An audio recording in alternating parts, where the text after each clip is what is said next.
I should probably dispose of her before she starts advertising for the other show more than she already has.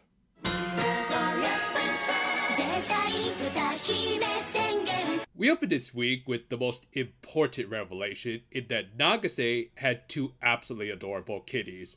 Though, and also she was in a depressive state after the events of the previous episode. Yeah, in spite of her immediate yearning out over Kaguri, which was probably genuine to a degree, it also likely acted as a veil for her insecurities. But hey, who cares about that noise? Just look at the cute kitties and oh gosh, she's wearing cat pajamas.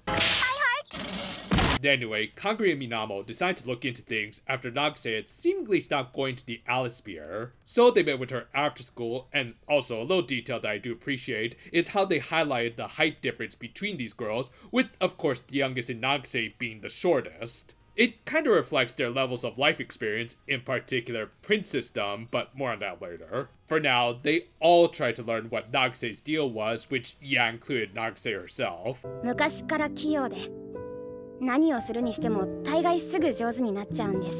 Well, aren't we being a bit pompous? Okay, but seriously, she actually seemed to suffer from an inferiority complex. This was in spite of the fact that she was genuinely talented and had even gotten praise for her skills by her senpai. Then, yet, ironically enough, she had come to admire that same senpai in her princess form. For her, she thought that the princesses who saved her had real talent, or kya, which again, to avoid confusion with the other Sunday morning show, I think we'll just stick with calling it talent, as it's pretty much what they're talking about, really. Anyway, compared to the princesses, she viewed her talents as fake, which was also likely the case for much of her life. Because for her, she felt that she had never struggled enough to achieve her accomplishments and couldn't just acknowledge that maybe she was just gifted. In short, and rather appropriately considering the color of her hair in the show, and not her doll apparently, she suffers from a case of always looking at how much greener the grass is on the other side of the fence. Ultimately, how much effort she put into her pursuit should be irrelevant, but she couldn't accept it that way. I really like the setup for Nagase, especially after last week, where they established that she's not the brightest tool in the shed. It shows that, as impulsive and tunnel vision as she can also be quite self-conscious, and actually does kind of fear how others view her, like Aiko from last week. Though in that case, maybe it was more natural fear to the very thirsty lesbian, but regardless, I do like this for her character, because it does show that she's not just confined to her basic Genkiko tropes. And thankfully, the villains of this show also weren't confined to the tropes of their genre. I mean, sure, they tried to chew out Drun for his defeat last week, but as we said back then, and he even seemed to confirm here, that was more of a trial run to get a good idea of the powers and abilities of their enemy, which he would apply this week as he decided to go for a round 2. Of course, Gita objected to this, as he still wanted his second go-around too. However, he was basically outvoted when Base said that he should just do what he wanted. Just give him a new pick later, and that should satisfy him. Meanwhile, in the Alisphere, Aiko was looking for Nagase, and even implied that she had been looking for her over the past few days. Yeah, I wonder what the process is to file for a restraining order in this world. Anyway, Nagase did indeed return to this world full of sane quartz? Okay, let's see here. Raid Alisphere after paying the Choki gang a visit.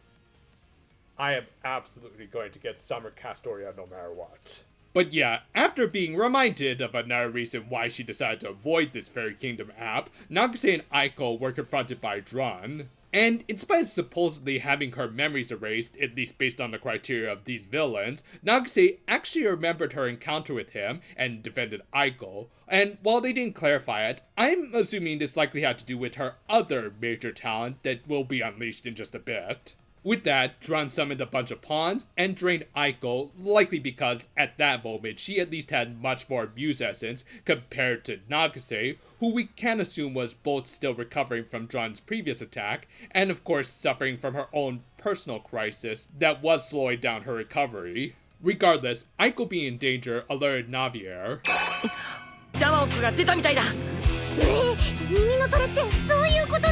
Did you think it represented something else? I mean, he is a bunny, but still.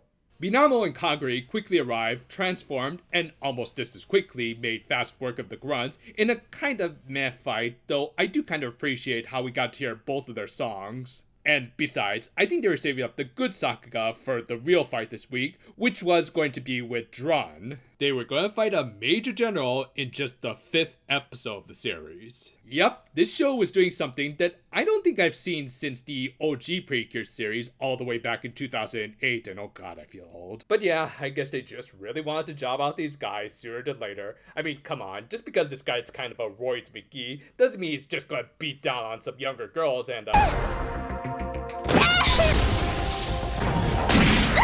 or maybe he practices the same feminism as Kazuma Sato.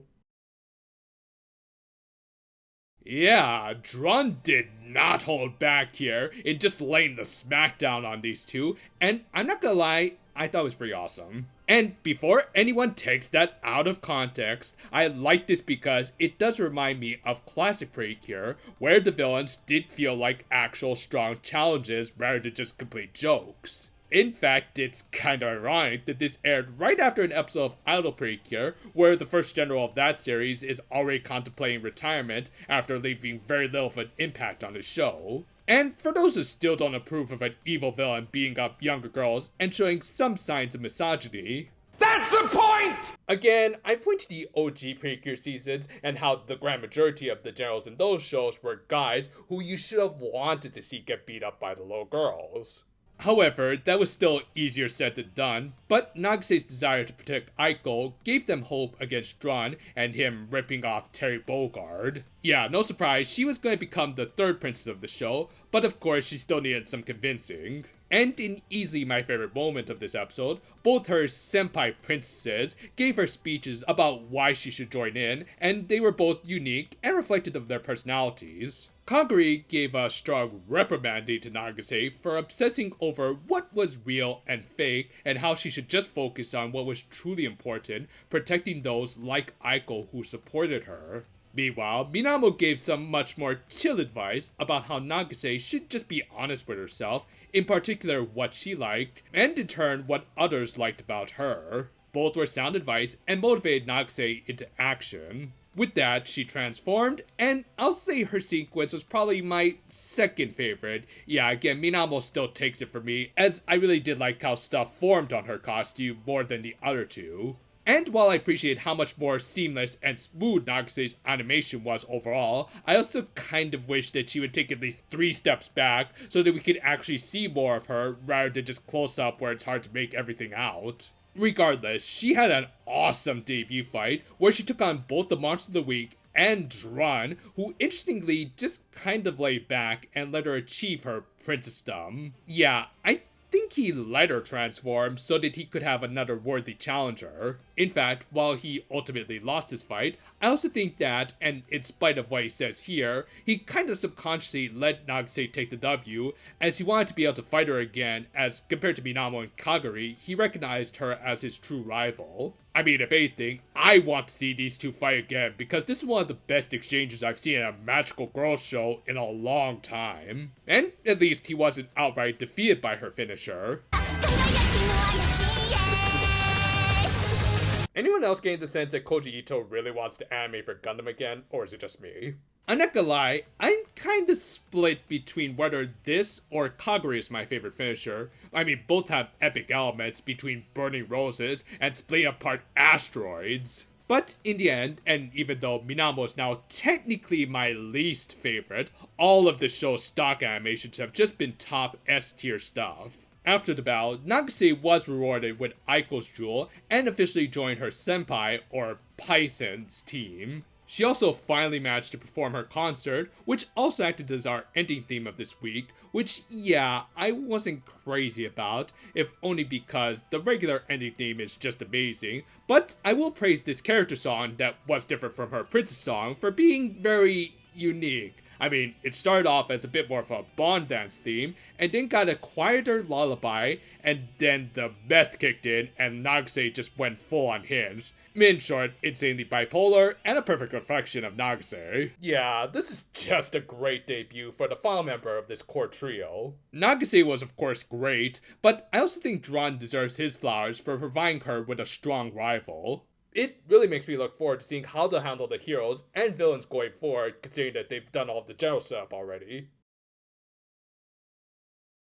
While last week was an introduction to how fun of a character Nagase was, this week really delved into some of her deeper character traits and flaws. Again, a lot of this stuff is kind of up to interpretation, but ultimately, I do appreciate that she's not just your straightforward Genki girl. She has her doubts about her talents that can become quite crippling, to the point that I think she even tries to hide this fact by being overly rambunctious 90% of the time. And yet, once motivated, there were few who could stop her. Again, I really appreciate how both of her new teammates end up encouraging her rather than just the de facto leader in Minamo. It actually makes them feel like a proper team. That said, I actually like seeing her going one-on-one with Drun. That was just awesome. In fact, this first general fight of the season did effectively get across how strong these guys can be, and while Nagase won the day, they didn't completely job him out, as he did already beat both Minamo and Kaguri, and it was implied that he retreated not out of fear, but rather anticipation for a future spar with Nagase, which I'll also look forward to if their future bouts can be just as good as this.